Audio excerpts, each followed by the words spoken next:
I have actually been feeling something that I was not fully familiar with until recently. And it's kind of crazy because I feel like in this past year, I've felt the most imposter syndrome that I ever have in my career.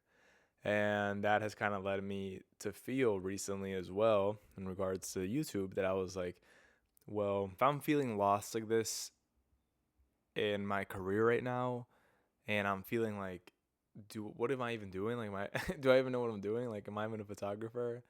Um, how can I give people advice, But I was kind of talking it through with my friend and having a long conversation about it on the phone last night. And he was like, yo, Gabe, like, dude, honestly, like, this is a great topic for you to make a video on because, a lot of people go through these feelings. And especially coming from someone like you who, has done a lot in the field, then it'll mean more and to a lot of people, and they can show that they're not alone in these feelings and sentiments. And so I agreed, and I'm like, that is not a bad idea, bro.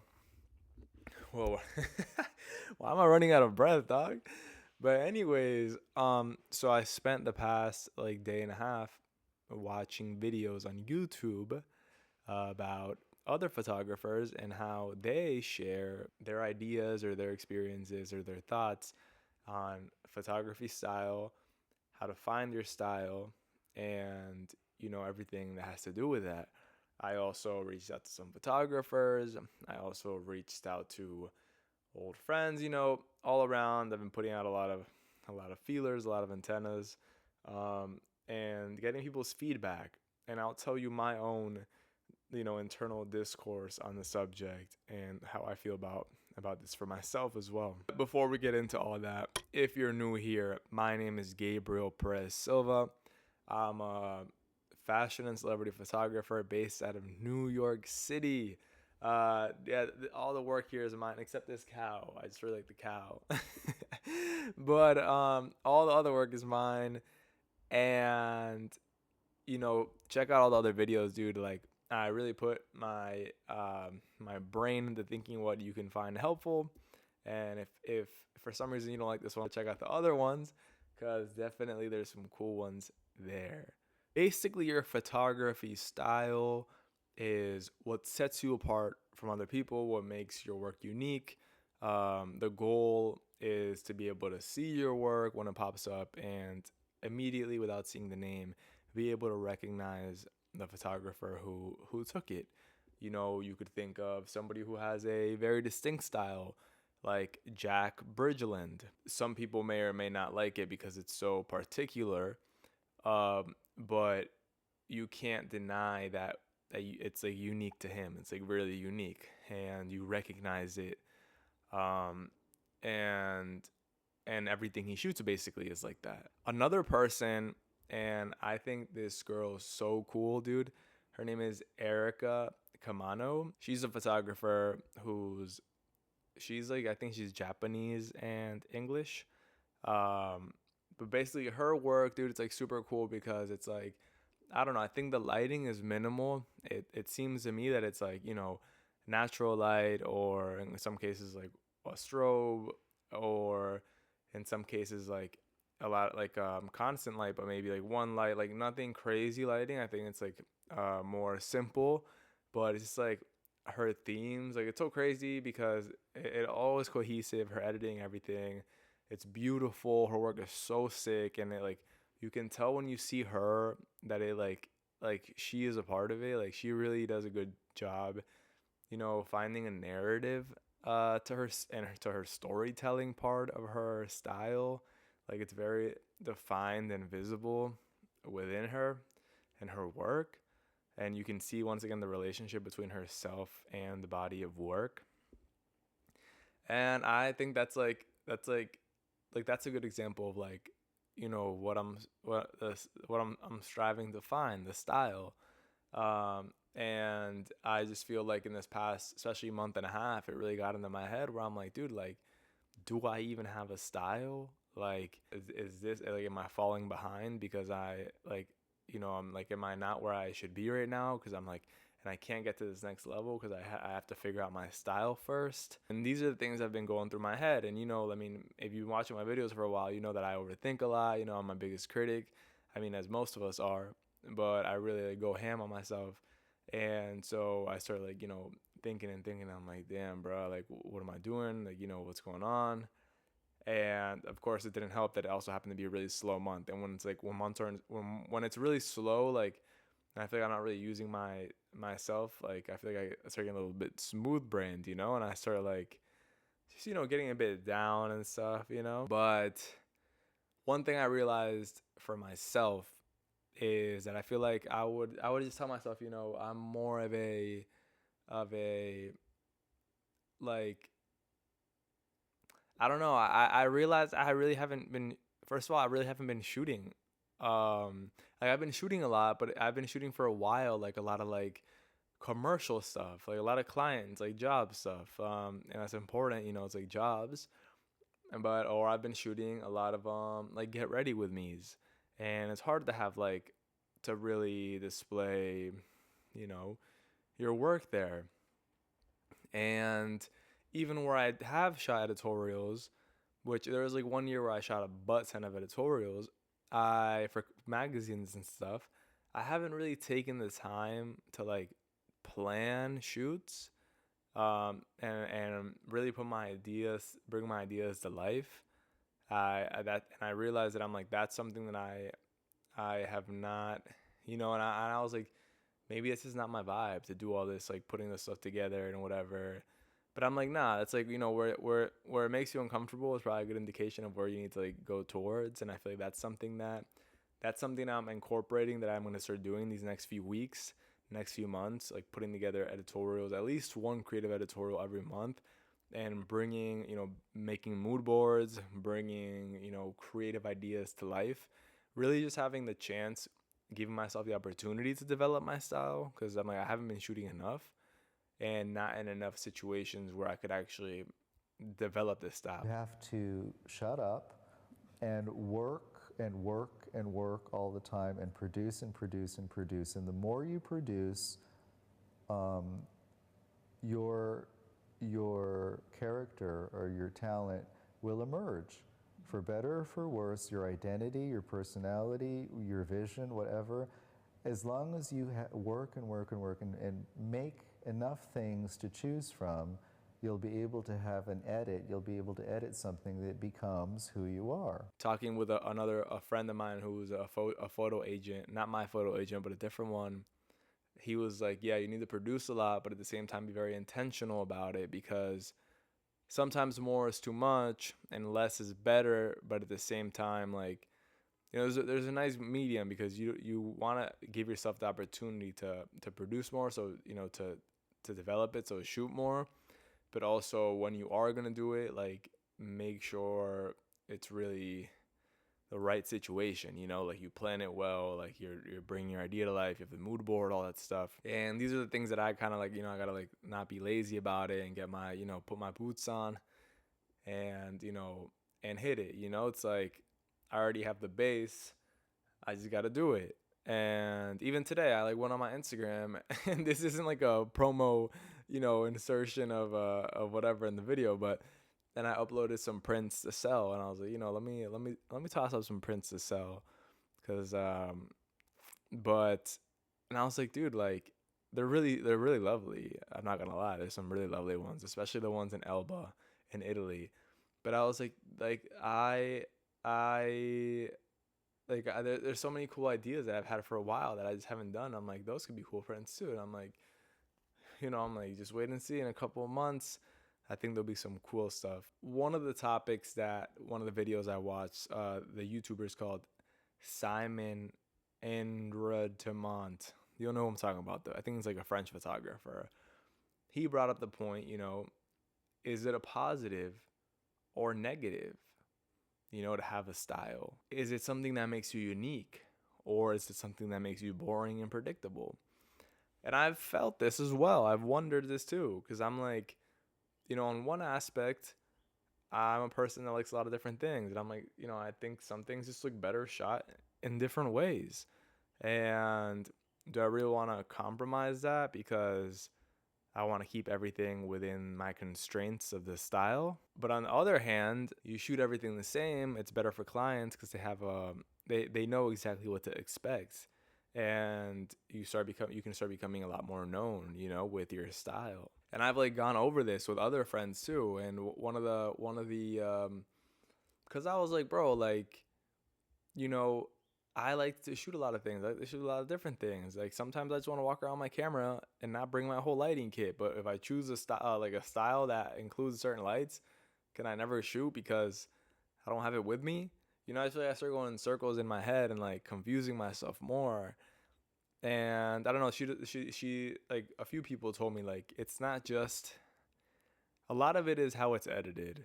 It doesn't like it's not just like the lighting and stuff. A lot of it's how it's edited, but it's not just that. A lot of it's like there could be certain elements, that are repeated, like hair, like wind in the hair, like I don't know, smiling, like the composition you tend to shoot in. It's like it's not just the way the images look, but it's also a lot of elements and repeating themes. That's why, for example, the photographer I talked about a moment ago, Erica, it's like she really has it down pat, dude, because not only is her style incredible, like she's really dope, cool, like she looks super cool, but her style is really cool.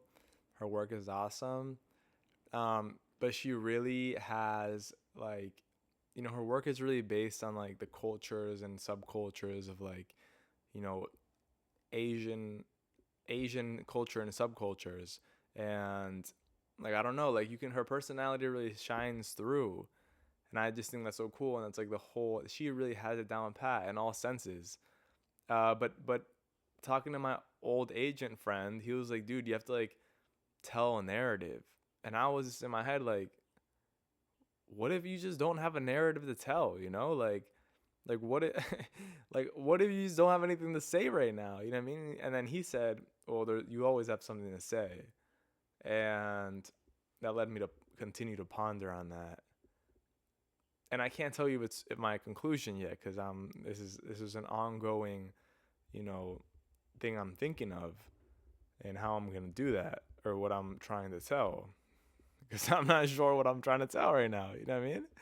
But I guess that's something I'll start seeing as I start putting together these editorials and these creative shoots. That I think this could be a nice process to go through together. So I can, as we go through this, I can update you guys on how I'm feeling of this or how my development is going or how this creative process is going.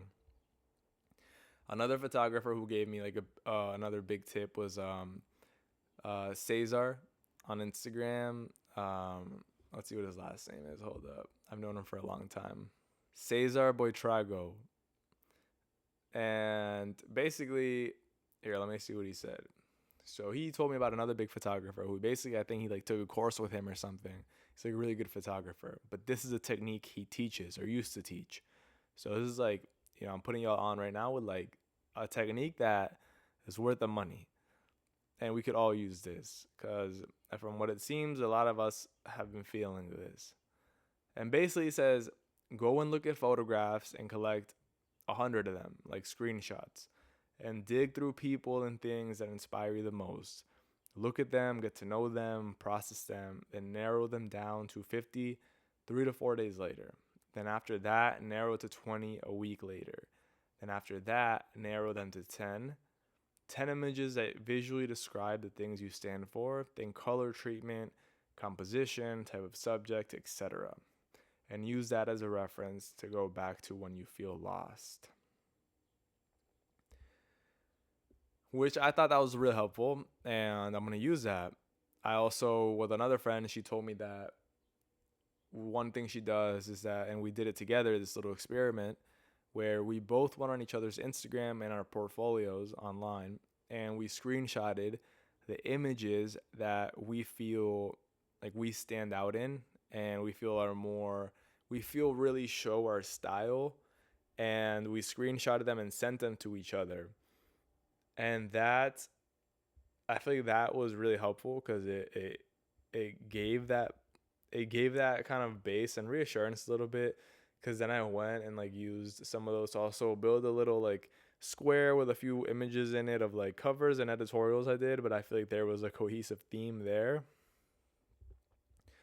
And they kind of gave me a nice framework, so when I am editing some new stuff moving forward, I am able to kind of refer to that and make sure I'm staying, you know, at least close to, I don't know, like maybe the tones I use or the colors I use or similarities, and I don't stray too far away from that.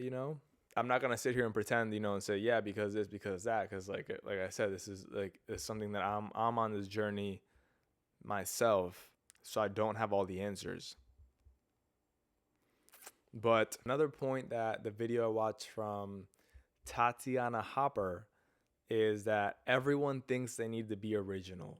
Evolve come from time. Oh, evolves from everything over time. Um, Basically, she said like it evolves over time, and that everybody feels like they have to be unique nowadays, and I feel that. Um, I like, okay, it makes sense that over time it would come. Until Crawford's video, he said the same thing basically. Like, you don't choose your style, like it chooses you or whatever. And shit, you know, where's it at? Cause we don't have that much time to kill. Maybe I'm feeling this too because my birthday's coming up in like a week or so, and I feel like I don't know. Maybe I've been having a quarter life crisis since I turned like 21. But it's just been like really weighing on me. Like, damn, I gotta figure this out, or so I don't fall behind, or so I can go to the next level of my work. And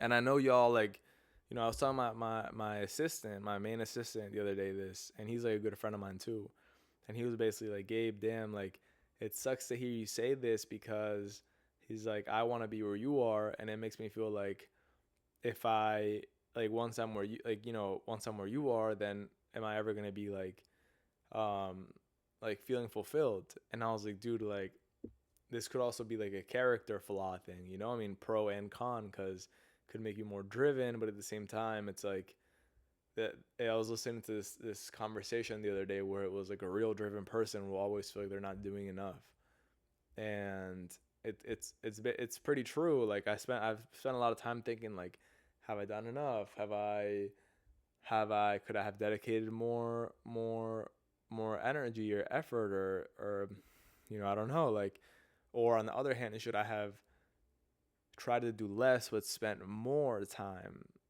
focusing on growing, developing, and doing this? And for example, like the overconsumption, dude, of like, this is a big point that nobody's really talked about. Like, I feel like everything changed too when short form content came around, like TikTok and all that, because even if you're not producing the content, I mean, that's a whole nother game, dude. You spend like most of your day producing content, and everybody basically has to produce content one way or another nowadays.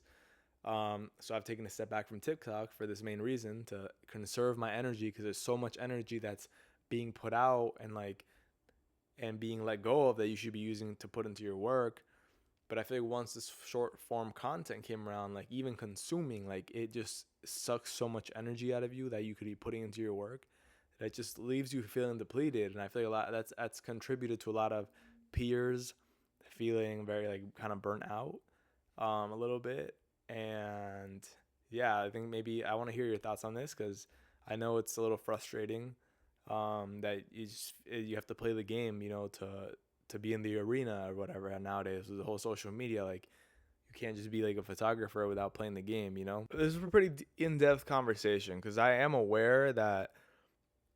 aware that, dude, like style isn't something, like the style of your photography is not something you find overnight, and it's not something that you just find and it stops.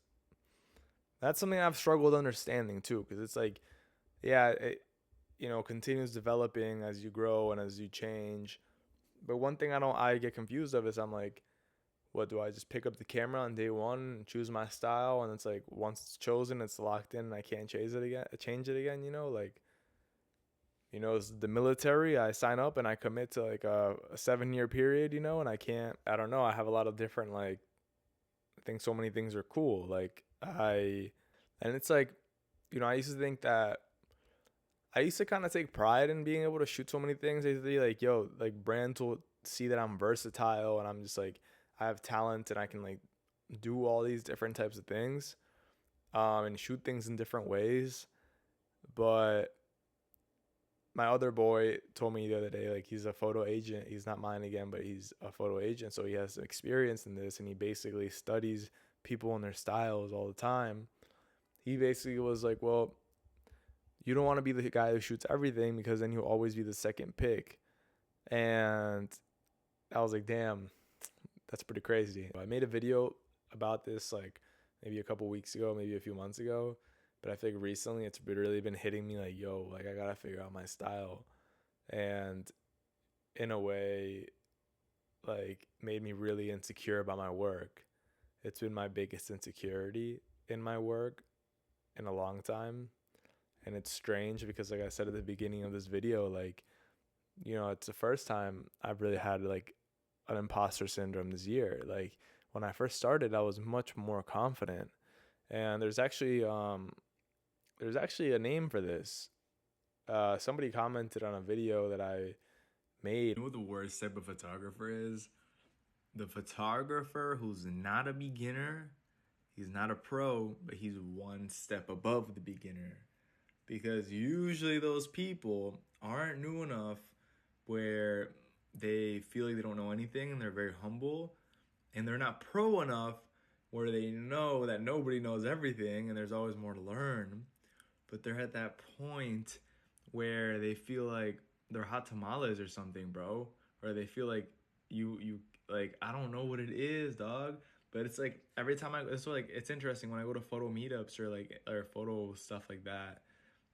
It's always the dudes who like are not that great or closer to beginners than the other side that are mega assholes. Whoa, I can't say that on here.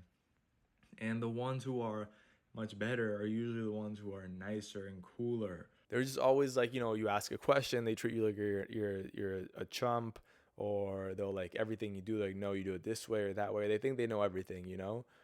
And it's like there's a name for this. Here, let me try to find it. Somebody commented on a video. It's the it's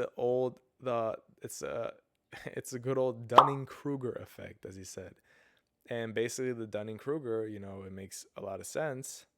I used to study psychology before I left school. So this stuff is pretty interesting as well on its own. But basically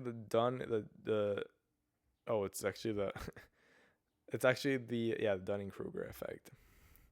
It's a cognitive bias in which people with limited competence in a particular domain overestimate their abilities. And basically, the more professional you get, the more you grow, the more you realize you don't know. The more you realize that you have to figure out. And I don't know, it all goes together, but I just wanted to hop on here today and make this video and be candid about my current feelings, about feeling like, how can I make videos or educate anybody on anything photography when I'm feeling this way, like, do I even know what I'm doing? But again, I mean, I have a lot in store that I'm building mood boards right now, putting together teams, start shooting a lot of these ideas and bringing them to life and giving myself this chance to develop that style more. And I will keep you guys updated as I upload more videos and as I show you some of these shoots these next few weeks. And I think it'll be a nice little thing to follow, like a nice little segment series, and see at the end of it if, maybe you guys can also do some shoots. And at the end of it, we can like, touch base and see if we feel like we've gotten anywhere or if we're feeling the same way or what's going on, how we've developed since then. But anyways, y'all, I appreciate y'all for coming on and watching this video and listening to me ramble on. Let me know how you feel about all this. if you felt these things in the comments. And I'll see you on the next episode. Have a lovely day. Bye.